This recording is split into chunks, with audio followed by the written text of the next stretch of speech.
Hey everyone, welcome back to Corporate Decoder, the place where we unpack the good, the bad, and the downright confusing about what companies are hiding from us, and boy do we have a fun one today. Because our company today decided to change its address quite literally from North Carolina to Delaware. So these guys, Cheetah Supply Chain Service Incorporated, are filing a Form 8K, which basically means something important happened that shareholders usually need to know about right away.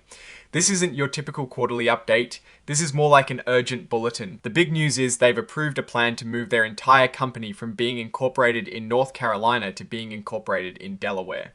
Now you might be thinking, why would a company go through all this trouble just to move its legal home?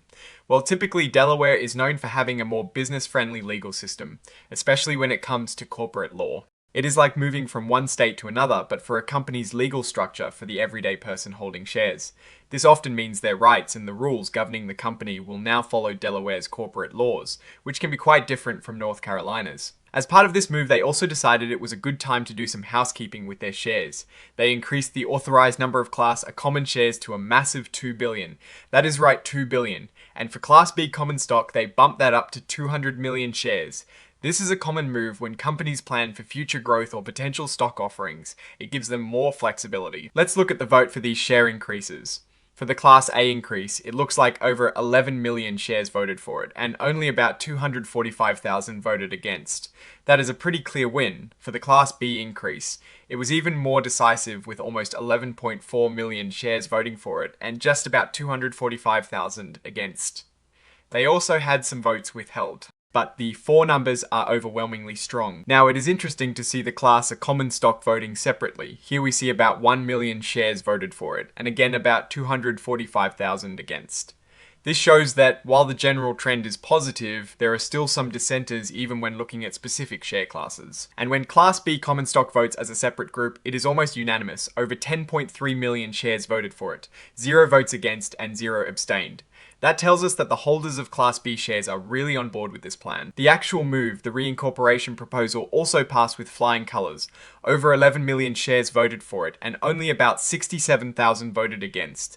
That is a huge margin of victory. There were some broken non-votes though, around 484,000. These are shares where the broker hasn't received instructions from the beneficial owner. Now for something a little more personal, the company's chief executive officer and chairman of the board, Mr. Huan Liu, is getting a nice boost. Shareholders approved granting him 477,888 restricted stock units, or RSUs. This means he is being given the right to receive that many shares of Class B common stock in the future, likely tied to certain performance or vesting conditions. The filing says this is to align his long-term interests with the company and its shareholders. The vote on this RSU grant was also very positive. Over 11 million shares voted for it, with about 109,000 voting against. It seems like the shareholders are happy to reward their top executive. Finally, they also approved an adjournment proposal. This is basically a vote to allow the company to postpone the meeting if they don't have enough votes on other proposals, or to get a quorum. It is a standard procedural thing that passed overwhelmingly with over 11.3 million shares voting for it. Looking at this filing as a whole, the big story is definitely the move to Delaware. This signals a strategic decision to leverage Delaware's corporate laws, which could impact how the company is governed and how shareholder rights are interpreted in the future. The significant increase in authorized shares indicates an appetite for future financing or expansion. While the voting results on these proposals are largely positive, the RSU grant to the CEO is a typical way companies try to incentivize leadership. The fact that it passed without much opposition suggests confidence from shareholders in Mr. Liu. Now for my take, Cheetah Supply Chain Service Incorporated's move to Delaware is a smart play for potential legal advantages and a more established framework for corporate governance. The increased share authorization shows ambition for growth, though it also means potential for dilution if new shares are issued without corresponding value creation.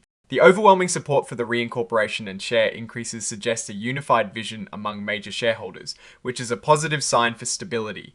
The RSU grant to the CEO is a standard practice, aimed at aligning his incentives with the company's long-term success. However, without more context on the vesting schedule and performance metrics attached to these RS, it is hard to say if it is a particularly aggressive or conservative move.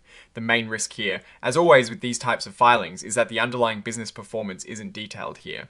This 8K focuses on corporate actions, not quarterly results. So while the corporate structure is being optimized, we don't know from this document if the actual supply chain services business is booming or struggling.